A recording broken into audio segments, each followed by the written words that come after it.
Hello friends, welcome back to my channel. ഇന്ന് നമുക്ക് 10 മിനിറ്റിൽ വളരെ ഈസിയായി റെഡിയാക്കി എടുക്കാൻ പറ്റുന്ന ഒരു ഗ്രിൽഡ് പനീർ ഭുർജി സാൻഡ്വിച്ചിൻ്റെ റെസിപ്പി നോക്കാം. അതിനുവേണ്ടി ഒരു പാനിൽ എണ്ണ ചൂടായി വരുമ്പോൾ അതിലേക്ക് 1 ടീസ്പൂൺ ജീരകം ഇട്ട് പൊട്ടിക്കുക. ജീരകം പൊട്ടി വരുന്ന സമയത്ത് ഒരു സവാള ചെറുതായി നുറുക്കിയും കൂടിയും ചേർത്ത് നന്നായി ഒന്ന് മിക്സ് ചെയ്തെടുക്കാം.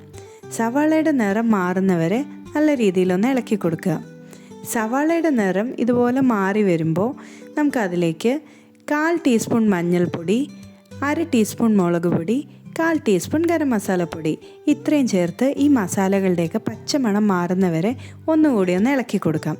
പച്ചമണമൊക്കെ നന്നായി മാറി എണ്ണ തെളിഞ്ഞ് വരുമ്പോൾ അതിലേക്ക് നമുക്ക് ഒരു ചെറിയൊരു തക്കാളി അത് നുറുക്കിയതും കൂടിയും ചേർത്ത് ഒന്നുകൂടി ഇളക്കിയെടുക്കാം.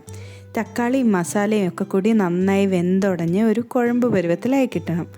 അങ്ങനെ വരുമ്പോൾ അതിലേക്ക് 1 ടീസ്പൂൺ ഉപ്പ് കൂടി ചേർത്ത് നല്ല രീതിയിലൊന്ന് ഇളക്കിയെടുക്കാം. ഇപ്പോൾ മസാലയിലെ എണ്ണയെല്ലാം നന്നായി തെളിഞ്ഞു വന്നു. ഇനി ഈ മിക്സറിലേക്ക് ഒരു 100 ഗ്രാം പനീർ ഗ്രേറ്റ് ചെയ്തതും കൂടിയും ചേർത്തതിന് ശേഷം നന്നായി ഒന്ന് മിക്സ് ചെയ്തെടുക്കാം. ഈ പനീറും മസാലയൊക്കെ കൂടി ഒന്ന് മിക്സായി വരട്ടെ. അതങ്ങനെ കുഴമ്പ് രൂപത്തിലാവണം.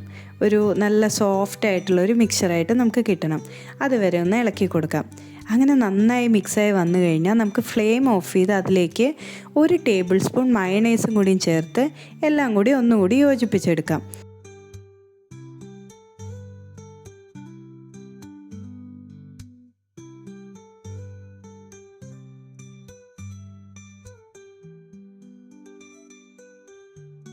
ഇനി ഈ സാൻഡ്വിച്ച് ഫില്ലിങ്ങിന് നല്ലൊരു ഫ്ലേവർ കിട്ടാൻ വേണ്ടിയിട്ട് കുറച്ച് പെരി പെരി മസാല കൂടി ചേർക്കാം.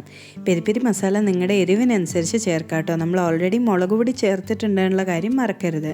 നിങ്ങൾക്ക് വേണമെങ്കിൽ ഇതിനകത്തേക്ക് ചില്ലി ഫ്ലേക്സും കൂടി ചേർക്കാവുന്നതാണ്. ഇനി 2 ബ്രെഡ് സ്ലൈസസ് എടുത്ത് അതിലേക്ക് നമ്മുടെ സാൻഡ്വിച്ച് ഫില്ലിംഗ് ഒന്ന് വെച്ച് കൊടുക്കാം.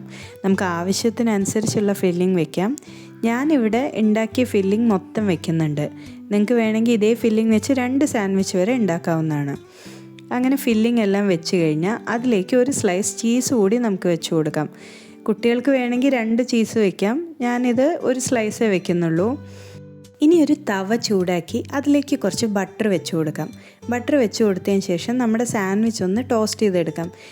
ഗ്രില്ലറിൽ വേണമെങ്കിൽ അങ്ങനെയും ടോസ്റ്റ് ചെയ്തെടുക്കാം, അല്ലെങ്കിൽ ഇതുപോലെ തവയിലും വെച്ച് ടോസ്റ്റ് ചെയ്തെടുക്കാവുന്നതാണ്. ഞാൻ വീണ്ടും അടുത്ത സൈഡിലും കുറച്ച് ബട്ടർ വെച്ച് 2 സൈഡും നന്നായി ഒന്ന് ഗ്രില്ല് ചെയ്തെടുക്കുന്നുണ്ട്. 2 സൈഡും നല്ലൊരു ഗോൾഡൻ ബ്രൗൺ ആയി കഴിഞ്ഞാൽ നമുക്ക് സാൻഡ്വിച്ച് ഒരു സെർവിങ് പ്ലേറ്റിലേക്ക് മാറ്റാം. ഞാനിവിടെ സാൻഡ്വിച്ച് 2ആയി കട്ട് ചെയ്തെടുക്കുക. കുട്ടികൾക്കൊക്കെ കഴിക്കാനും കുറച്ചുകൂടി ഈസി അങ്ങനെയായിരിക്കും. നമുക്ക് നമ്മുടെ ഇഷ്ടമുള്ള രീതിയിൽ കെച്ചപ്പിൻ്റെ കൂടെ മയണൈസിൻ്റെ കൂടെയൊക്കെ സെർവ് ചെയ്യാവുന്നതാണ്. വളരെ ടേസ്റ്റി ആയിട്ടുള്ളൊരു സാൻഡ്വിച്ചാണ്, വളരെ ഫില്ലിംഗ് ആണ്. നമുക്ക് നമ്മുടെ ഇഷ്ടത്തിനനുസരിച്ച് ബട്ടറിൻ്റെ അളവ് കൂട്ടുക കുറയ്ക്കുക എല്ലാം ചെയ്യാം.